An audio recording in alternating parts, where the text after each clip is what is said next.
महाराज मां भीष्म ने 100 राजसू यज्ञ, 100 बाजपाई यज्ञ, 100 अश्वमेध यज्ञ किए, तब इन्होंने स्वर्ग प्राप्त किया था। एक बार विष्णु भगवान की सभा लगी हुई है, देवता लोग बैठे हुए हैं, लेकिन तब तक देवी गंगा का आना हुआ।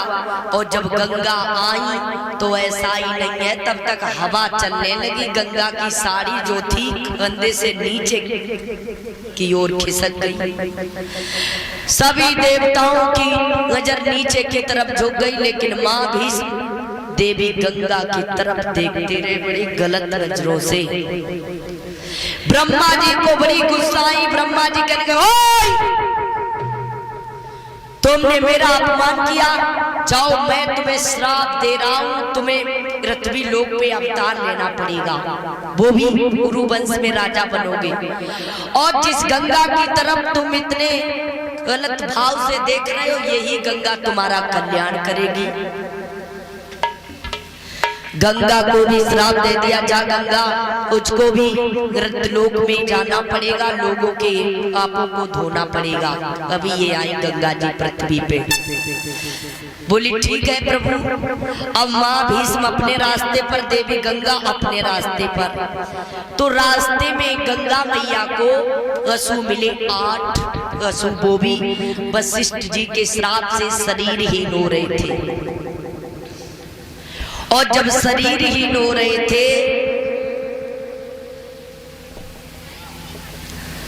तो 8 वसु गंगा मैया से कहने लगे, माँ हम सभी लोग अमृत भोगी देवता हैं, अगर हमें मानवों के उदर से जन्म लेना पड़ेगा तो ये हमारे लिए बड़ी चिंता की बात है। गंगा बोली, कहना क्या चाहते हो? बोले तुम हमारी माँ बन जाओ। बोले ठीक है, लेकिन आप 1 साल के अंदर ही हमें जल में बहा देना। लेकिन एक बात याद रखना माँ, जो 8वां ये वसु है द्रव नाम का, इसको वहीं पर छोड़ाना। बोले ठीक है। अब आइए, कुरु वंश में एक राजा हुए जिनका नाम रखा गया ऋतिक। महाराज ऋतिक के घर में कोई औलाद नहीं है, बड़े दुखी है। तो इन दोनों ने, ऋतिक ने, इनकी रानी ने, दोनों ने देवी गंगा का ध्यान किया। तो गंगा माँ प्रसन्न हुई, बोली बेटा वरदान मांग लो। ऋतिक कहने लगे, माँ मुझे एक ही वरदान दो।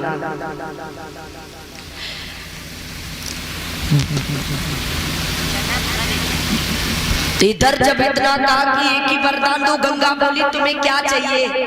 बोली सुनो मैं क्या चाहिए प्रभु, मेरे एक बेटा पैदा हो, और जो बेटा पैदा हो तुम उसी बेटे की पत्नी बनो। गंगा बोली है वो मस्त ऐसा ही होगा सब, जाओ प्रतीक। अब ऋतिक चले आए, धीरे धीरे समय बीत रहा है। वृद्धापन में महाराज ऋतिक के घर में एक बेटा पैदा हुआ।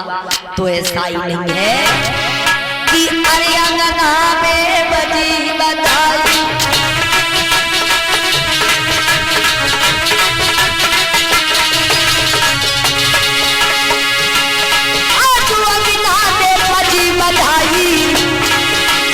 और राजा रो खुशी मनाई।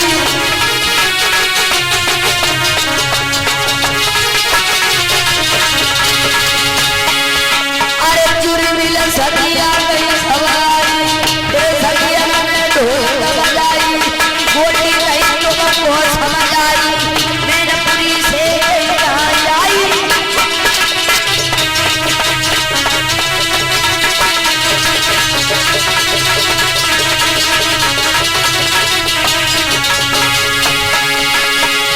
अरे चांदनी डीजे लहराई, ये कसौए करे भिड़ाई।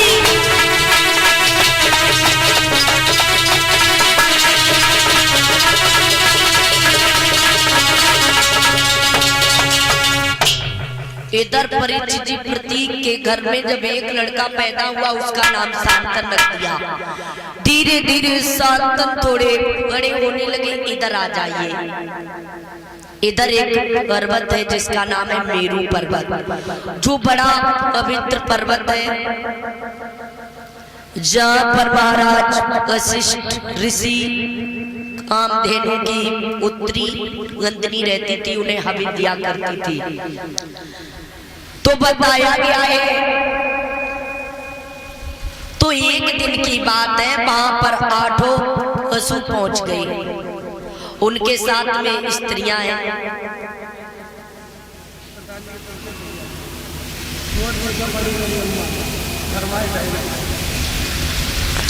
और ये उनत्रेश भैया जी फिर से भाई 501 मुद्राएं हमारे लिए स्पेशल इनाम भिजवा रहे हैं। कामना करेंगे भगवान से कि भगवान सदैव सुख शांति प्रदान करते रहे। कहना हुआ है 2 बार,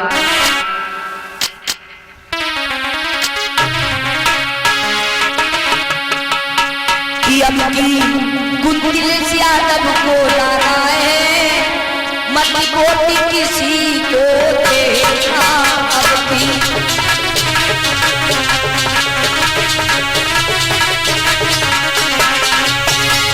और ये चांदनी डीजे साउंड सर्विस, ये हमारे लिए भाई 101 मुद्राएं भिजवा रहे हैं। नंदनी डीजे साउंड सर्विस की तरफ से अलीगढ़ डेटा से हमारे लिए 101 मुद्राएं आ रही है। अब की पुतले से तब को लाना है, मत कोटि किसी को देना। अब की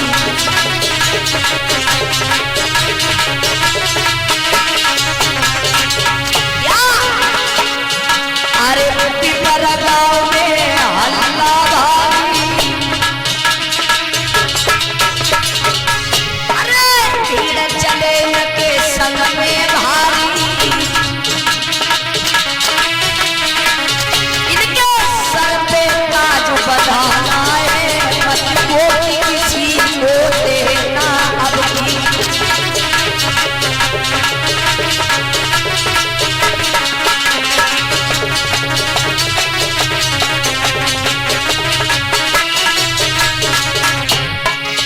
अब की कुंतले से यादव को लाना ही, मत कोटि किसी को देना।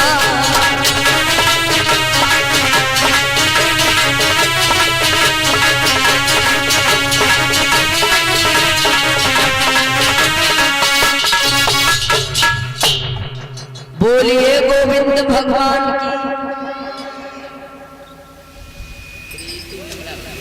और ये रितु भैया अग्गू नंगला से आए हुए हैं, अलीगढ़ एटा से। भाई ये मुझे 51 मुद्राएं दे रहे हैं स्पेशल इनाम में। कामना करेंगे भगवान से कि भगवान सदैव सुख शांति प्रदान करते रहे। कहाँ पे भी कथा छोड़ी थी परीक्षित मैंने, बताओ।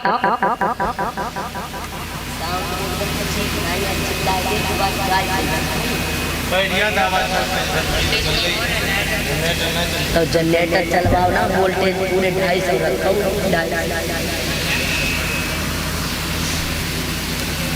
सलाह मिला ले करो 2 जने कान में।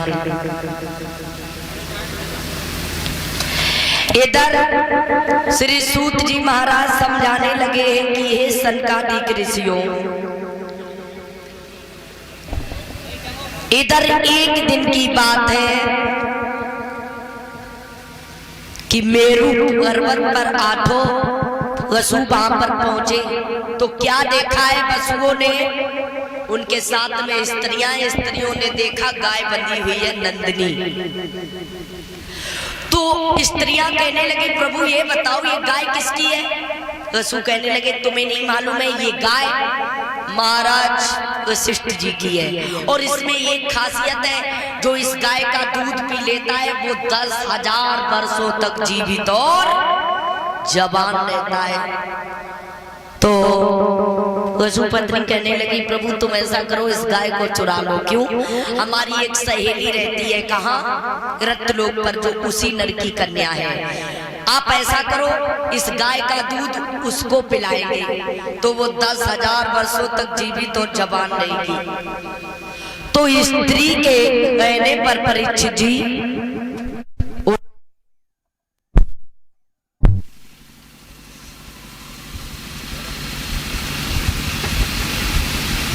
आवाज डबलिंग मानना चाहिए, ठीक है।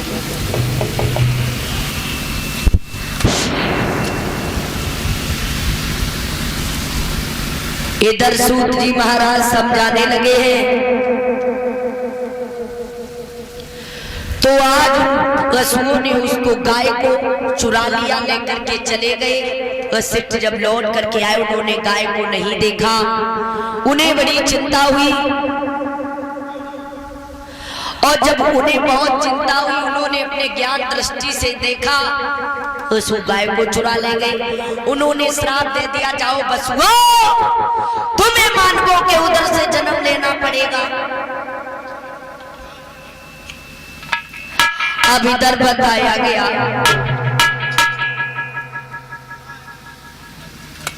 जब इतना गाय मानवों के उधर से जन्म लेना पड़ेगा, ये बात वसुओं को मालूम पड़ी। साथ में गाय को लेकर के आए और बोले, वशिष्ठ जी आप हमें माफ कर दो, हम पे बहुत बड़ी गलती हो गई है।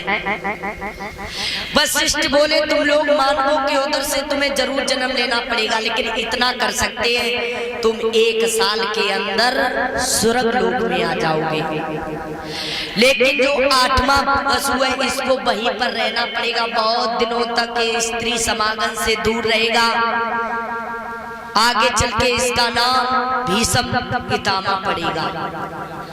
अब परीक्षित जी आ जाइए। धीरे धीरे महाराज शांतन जब थोड़े सियाने हुए, थोड़े बड़े हुए, तो एक दिन ऋतिक ने शांतन को बुलाया और कहा, देखो बेटा, राजा हमेशा ये सोचा करते हैं कि जग में मेरा ऊंचा नाम रहे, लेकिन तुम ये मत सोचना, तुम्हें जंगल में एक लड़की मिलेगी, उसको अपना लेना। बोले ठीक है।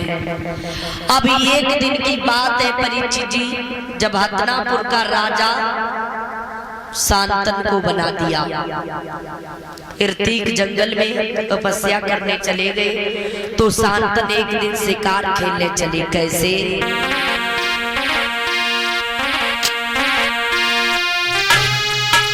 अरे सजे सूर सानंद और वीर बलवंती राधे मन में,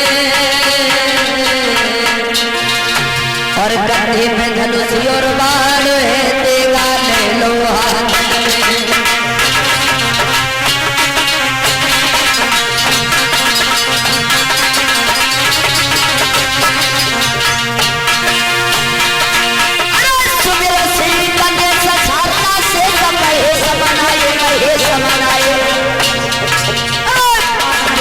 सुमिरन करके तेरा हाथ उठाए,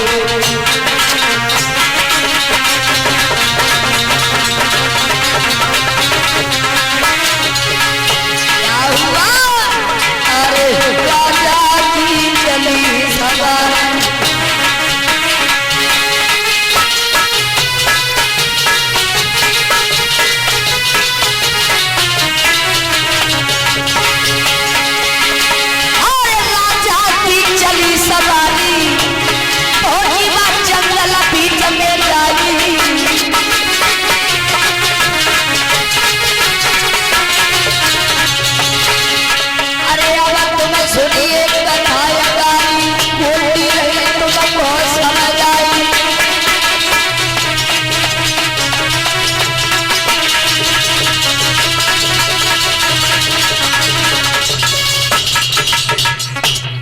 इधर परीक्षित जी शांतन जब शिकार खेलने चले, तो शांतन ने जंगल में क्या देखा कि एक स्त्री बैठी है नग्न अवस्था में जल के बीच में, जो बड़ी सुंदर है। महाराज शांतन सोचने लगे मन में, कहीं ये लड़की मेरी स्त्री बन जाती तो कैसा रहता, बहुत अच्छा रहता। सोच ही रहे थे, गंगा मैया समझ गई मन में कि वो समझ गई आपने मन में, और जतलीनो पासी बुलाई।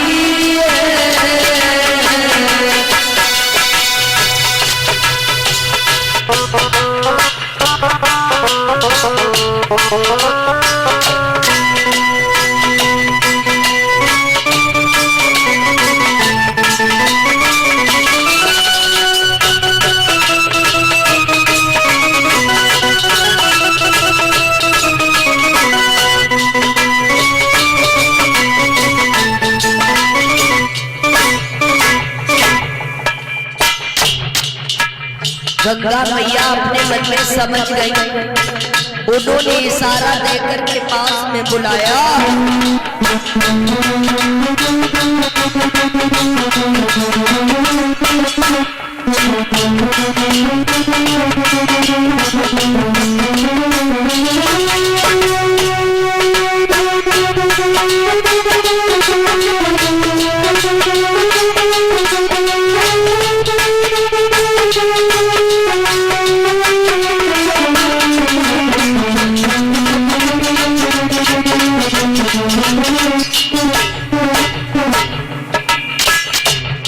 गंगा ने इशारा दिया, शांतन के पास में बुलाया हुआ है, इधर आ जाओ।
गंगा ने पास में बुलाया और गंगा बोली, क्या बात है महाराज,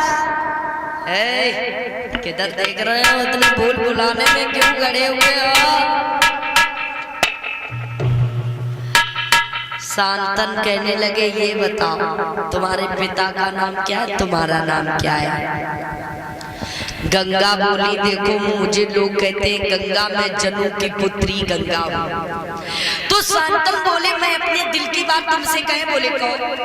शांतन कहने लगे, देखो तुम मेरे साथ में शादी कर लो, तुम हमारी स्त्री बन जाओ। गंगा बोली, बिल्कुल स्त्री तो हम बन जाएंगे, लेकिन मेरी एक शर्त है, चाहे मैं घर में अच्छा करें चाहे बुरा करें, और जिस दिन तुमने हमें टोकी दो वही दिन हम तुम्हें छोड़ के चली जाऊंगी। गंगा बोली, जो भी आप कह रहे हो है? शांतन समझाने लगे, देखो गंगा जो भी आप कह रही हो मुझे मंजूर है, क्योंकि कि चलिए मेरे और सगिया मन में अब तुम सग पिया रचाऊंगे दैया नहीं जी पाऊंगे, दैया तुम बिना नहीं जी पाऊंगे।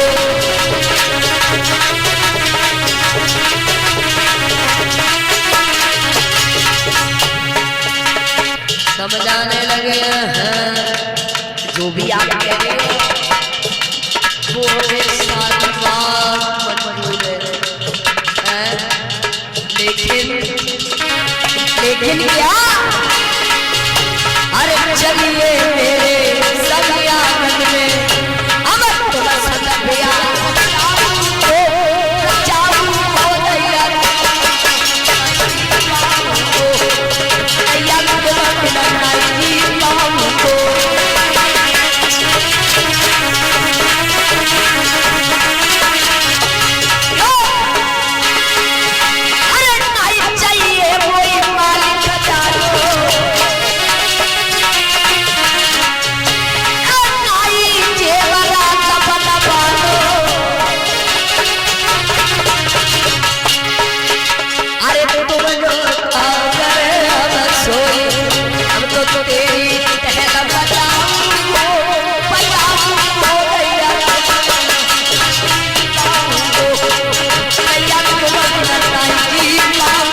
समझाने लगे हैं।